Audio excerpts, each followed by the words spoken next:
Oi, tudo bem? Eu sou a Andréia Menezes, psicoterapeuta. Então, primeiro eu quero começar dizendo, como eu já disse em uma outra palestra, aqui estão as minhas anotações, eu vou precisar olhar para elas para ver se eu consigo compartilhar com vocês tudo que eu tenho para falar aqui hoje. Em pesquisas recentes, tá, foram comprovados que a exposição à pornografia assim, afeta profundamente ao nosso cérebro, a atividade cerebral e ao comportamento humano, causando a mesma consequências similares a quem tem vícios e dependência química, olha só. Então essas descobertas, elas foram obtidas nesse campo bem recentemente, começaram a perceber, a ver isso de uns 15 anos para cá. E talvez isso aconteça porque essas alterações foram acontecendo tão devagar, né, até se perceber essas alterações no cérebro, provavelmente um dos motivos pelos quais se percebeu devagar isso é por causa dessas alterações lentas. Outra coisa que pode ser também é porque a internet de alta velocidade, que espalha pornografia assim com muito mais força do que antigamente, ela é relativamente nova também, né? Não é uma coisa assim atual. Se a gente for pensar, a gente está falando da década de 90, 2000 para cá. Então, de fato, hoje, com a internet de banda larga, essa coisa rápida, porque antes na discada ainda era mais complicada, tá? Um jovem hoje é capaz de ver pornografia, muito mais cenas de sexo e pornografia do que os nossos antepassados podiam ver durante a vida deles toda. Olha só. Então o advento da internet, ele adicionou, ele trouxe para nós um outro meio, uma outra forma da gente de exercer o nosso comportamento sexual. Então isso vai variar tanto de um consumo passivo de pornografia online, através de site, WhatsApp, nudes, essas coisas, né? Como as salas de bate-papo, cybersexo, como um consumo excessivo, massivo, né? Então foi realizada uma pesquisa em 2014, então essa não faz muito tempo, onde eles estudaram o cérebro de pessoas que consomem pornografia de forma excessiva. E aí eles descobriram que ele funciona, o cérebro dessas pessoas funciona exatamente da mesma forma que o cérebro de uma pessoa viciada. Então vamos entender um pouco melhor como é que isso acontece, tá bom?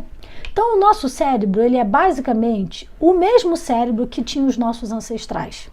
Então ele funcionava de uma forma para garantir a nossa sobrevivência.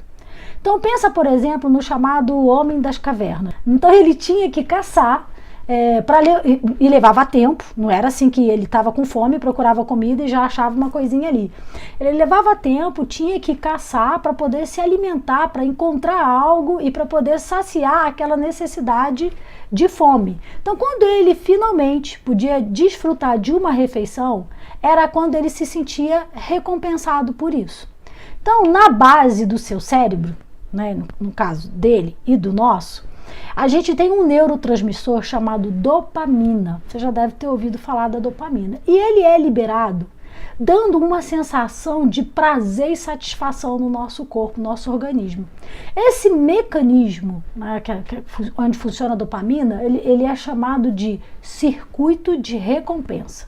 Então, o sistema de recompensa do nosso cérebro é a parte responsável por encontrar satisfação no que é bom, nas atividades e situações que possam oferecer prazer para a gente. Então esse circuito, ele vai atuar da mesma forma que atuou lá naquele homem das cavernas, ele atua hoje quando um jovem, por exemplo, vai ao McDonald's e devora um sanduíche hipercalórico, sem precisar sair à luta, sair à caça, não é? E pode devorar o mesmo sanduíche por diversas vezes no mesmo dia, não tem que esperar. E com essa satisfação, né, saboreando esse sanduíche, essa recompensa, o sistema de recompensa vai liberar dopamina, prazer que dá de poder comer isso. Eu poderia usar aqui vários outros exemplos de comida, brigadeiros e outras coisas que deixam a gente realmente se sentindo prazer, né? Então, trata-se aqui de um prazer associado a uma função vital ao ser humano, que é comer. Agora, e se tratando do prazer sexual, também